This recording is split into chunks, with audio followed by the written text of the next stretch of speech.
Anyway, Abhijit, what do you think about China more specifically? As you said, I think that there is a danger still on the border, but strategically, grand strategically speaking, the two seem to be sort of, plodding along relatively, day at a time sort of thing. One of the concerns I have is over Taiwan. Now, India is not directly involved in that, but are there any flashpoints that we could see between these two? What could that do to the markets? As you said, they're two of the biggest trading for each other. If President Xi decides to get a little bit more bullish again, what about the pearl necklace strategy of trying to hem India in, navally speaking, from Bangladesh to Pakistan? Just curious for your takes a little bit more on this. So, the string of pearls or whatever it was, we've even stopped talking about it these days in India because we're not taking it very seriously anymore. The thing is, that was really reinforced with what happened during all the Houthi hijackings. The Chinese, despite having a base in Djibouti, which was much closer to where the hijackings were happened, weren't able to rescue a single ship. And it was actually the Indian Navy that was projecting power all the way across the Arabian Sea to the other side of the Arabian Sea and rescuing a lot of Chinese ships and Chinese crews as well. Right. I think it went from a very 19th century approach of seeing any Chinese base as a threat to a very 21st century approach of seeing any base in the Indian Ocean as a fragmentation of Chinese power. That instead of coming in one big fleet through the Malacca Straits, we'll have a few ships in Djibouti, a few ships in Gwadar, a few ships in Hambantota, and maybe a listening post in Kokos. And we can bring overwhelming localized power to bear on each one of these whenever we want, which for us is a good thing. It also means, because we've got those very good French submarines, we can go up very close to them and get a lot of primary intel about their sonar signatures, their equipment, their capabilities, etc., which we normally could not have prior. So there's been a huge, which is why you look at Indian literature, nobody's talking about that string of pearls anymore, because we've decided it actually helps us out somewhat. Number one.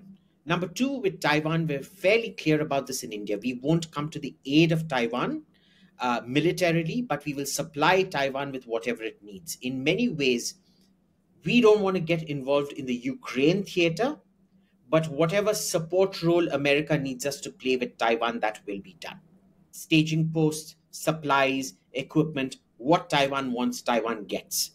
Short of military supplies, which we will depend, and our military supplies are not compatible with Taiwan. We overwhelmingly have Soviet equipment. The Taiwanese entirely use Western equipment. So these are not intercompatible. So, but would it be a case of would it be a case of non-lethal aid as such, or it's a bit more than that? Because how would you define it? I think it would be a lot more than that. I think there's already very robust intelligence cooperation happening with the Taiwanese. There is a lot of satellite intel capability we can bring to bear in that relationship. There is a lot of 155 shells and things like that, even lethal aid if required, that we can provide. We can provide lots of staging posts, because remember, a lot of ASEAN states might be very reluctant to let the US fleet do certain things out of for fear of upsetting China, which India will have absolutely no issues with for the American fleet to do at that point of time out of India. So it's a much closer, assuming, of course, Japan and Korea don't. It'll be a lot more than just non-lethal aid. But it won't be big systems for sure. The third is the Quad. Now, the Quad, the more and more we de-emphasize the Quad, the more and more obvious it becomes that it is a military alliance. This goes back to Kissinger's book, The White House Hears, where he says, when any two or more countries meet and they say that the alliance isn't aimed, the grouping isn't aimed at a third country, it means it's exactly aimed at a third country, and it's a warning that we can do a lot worse if we want to. So any grouping that says it is not aimed at China is actually saying, yeah, buddy, we're very much aimed at you, wink, wink kind of thing. So everybody understands that. Is it going to be weaponized? No. But can it cause trouble in the South China Sea? That if hostilities begin, can the Quad steaming in there purely on an observation mission keep at least 20 to 30% of the Chinese fleet off balance without diverting its attacks on Taiwan? Yes, it can. And that is merely the act of an Indian ship sailing into the South China Sea. That's it. That's all it really has to do. Or a battle group sailing into the South China Sea, purely on a humanitarian mission. And this is like 1971. The Americans sent their 6th or the 7th fleet into the Bay of Bengal, and we had to divert huge amounts of naval resources just because we didn't know what the Americans were going to do at that point of time, when we were liberating Bangladesh. So these are all the things that could happen out there. The problem really isn't Taiwan as such. The problem is Chinese signaling. Now, we understand Pakistani signaling, American signaling, European signaling, not that Europe needs to do much signaling, very, very well. Because they mostly say what they mean and they don't wrap it up in all kinds of complex language and things like that. With the Chinese, nobody seems to understand their messaging. Even the Pakistanis are sometimes flummoxed by what the Chinese are trying to say. And this is meant to be a relationship, to quote Nawaz Sharif, deeper than the oceans and higher than the mountains and things like that. The Chinese have this unique tendency to use such opaque, obtuse language. And they wrap their message up in even greater complexity. And when it comes to you, you're thinking, what the hell is this? So, when we get all these messages, they're completely misread in Delhi. When we ask the Americans to interpret it, they also misread it.